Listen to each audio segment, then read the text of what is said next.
we're out there in the thick of it trying to maintain a lane on the interstates, trying to maintain basic services so that if emergency management needs to go out, they can get to where they need to go. If people absolutely have to be out, we're going to do our best to try to preserve mobility as best we can, but this will be a difficult event to do this in. Once the event passes, and hopefully come Monday morning the sun will come out, there is still a chance of some gusty winds. We're hearing 25, maybe 30 mile an hour gusts.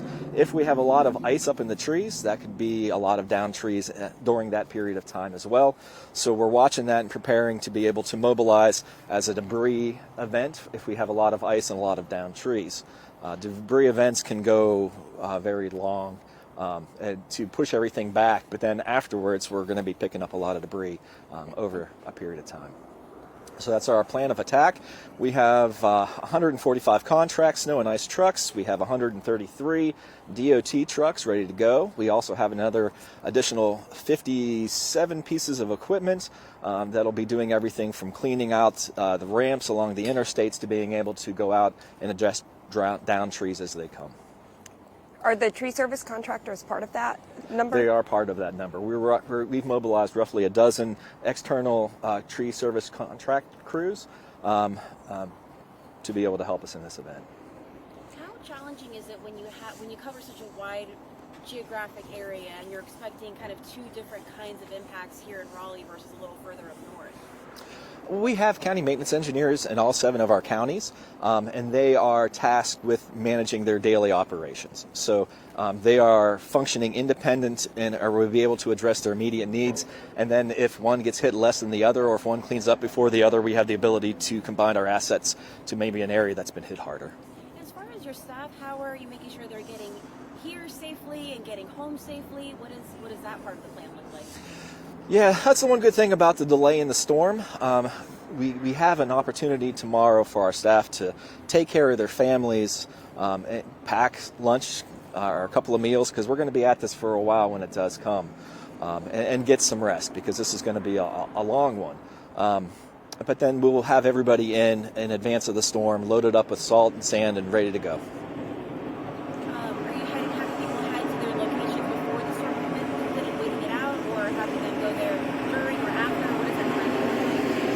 It depends on the location, and it depends on the type of truck and piece that we're using. Our tree crews will be staged in an area where they can stay warm and rest until they are needed.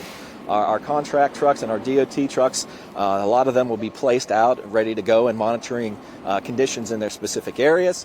Some of them will be held back and getting a little rest, and then switching out as we go forward. With the cold temperatures, obviously our best times to make progress are going to be on the day whenever the temperatures are higher, and we'll pull back a little bit in the night when temperatures drop. Once it gets so cold, we're not even chemicals aren't going to be able to move it. When you're standing here, there's no precipitation, right? I think it's difficult for people to visualize what's coming this weekend. Mentally, what are you preparing for, and how does it compare to some of the other winter storms you've seen in recent years? We don't know what the impacts are going to be until they're here and then past. We are geared up for this to be one of the most significant storms that we've seen in the last decade. It certainly has that potential with the freezing rain piece of it. We have turned everything that we have loose. We're ready to go because we are anticipating a challenging couple of days. Which roads you mentioned trying to keep at least one lane open for like emergency vehicles or whatnot? Do you know which roads you're going to be doing that with? Sure. Whenever we do our snow and ice response, we focus on what we call we have a series of routes that we address immediately and try to keep those open. So think interstates, main US 1, heading south, heading north, major controlled access routes through the area.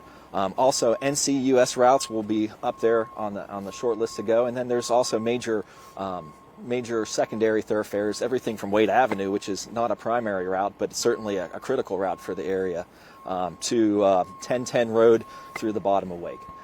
That's where we do our initial focus. It doesn't help if you can get out of your subdivision and can't go anywhere. So we focus on the roads that once you get out of your subdivision, you can get to where you need to be. Can you reiterate for the folks at home about staying staying home and why that's important. Yeah, absolutely. The conditions can deteriorate very quickly with the storm. The conditions are going to be bad. Sunday, so be home in advance of the precipitation, which right now they're saying late in the day. And then Sunday and into Monday, we'll see where we're at. We often see people delay. And then whenever people delay going home, we start having accidents, and then we start having backups. And then we can't get to the roads to be able to treat them because they're currently closed with people trying to get home in accidents. The more people can stay off the roads on these next couple of days, the better off we're going to be, the quicker we're going to be able to recover and restore mobility to the area. So please, if you don't need to be out, don't be out. You mentioned at one point about the effectiveness of salt. Can you elaborate on that with these low temperatures we're expecting? It's just not going to do you any good at some point, right? Yeah. Salt, actually it takes moisture for salt to activate and start the melting process. So if you put it out and it's too cold and there's no moisture there, it won't even activate. So when we get down into the single digits and the low teens, salt without moisture is not effective. It's once temperatures start to rise, we then kick in.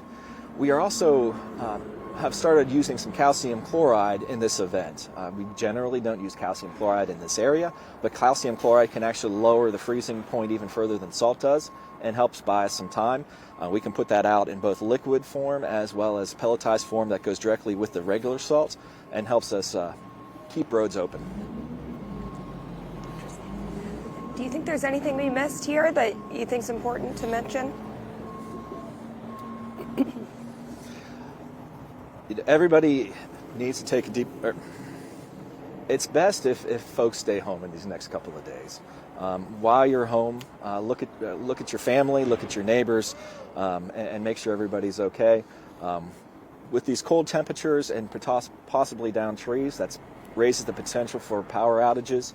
That's going to impact traffic signals. That's going to impact our ability to communicate. There's a lot of pieces there. It could be a very challenging day. We won't know until it gets here. There's still a lot of uncertainty, but we are certainly preparing so that we're ready. Everybody else needs to take today and tomorrow to do the same. In your experience and in your career, have you seen anything that you're, worried about, have been worried about to the level that you are maybe this one? I spent most of my career in western North Carolina, so we've gone through some more significant snows out there. This is no different from some of those that we see in the western North Carolina, other than it's in a highly dense, urbanized environment with a lot more people that there's going to be a lot more challenges. This is going to stretch not only DOT's resources, it's going to be tough on emergency management services, volunteer firemen, the whole 9 yards. This could be a very impactful event. We're preparing that way, but we will know a little better once it gets here. That's part of the challenge, right, is that we don't really see a full picture of what's on the way until a couple of days out, but you need more than a couple of days to prepare. Yeah, we were making decisions as early as Tuesday on how to begin. We started brining operations on Wednesday and essentially concluded on Thursday.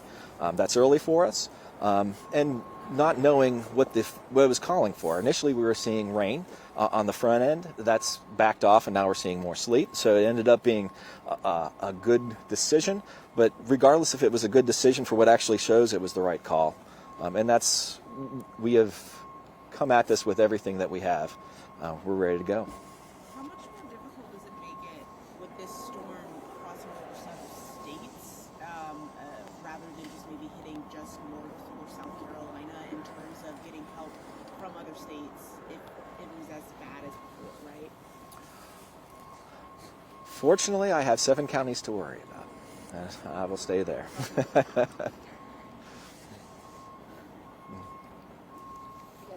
Yeah. Thank you. Isn't it nice to have, he actually answers what he gives you the stuff. I'm like, oh, what? You're great, Kim. I'm great. You are great, I'm Kim, and thank you. Great in my own way. But I didn't give you that. That was good stuff. It's so interesting about the salt when you're talking about how it needs moisture to activate. Yeah. I didn't know that. So really interesting at how the freezing temperatures can affect this. So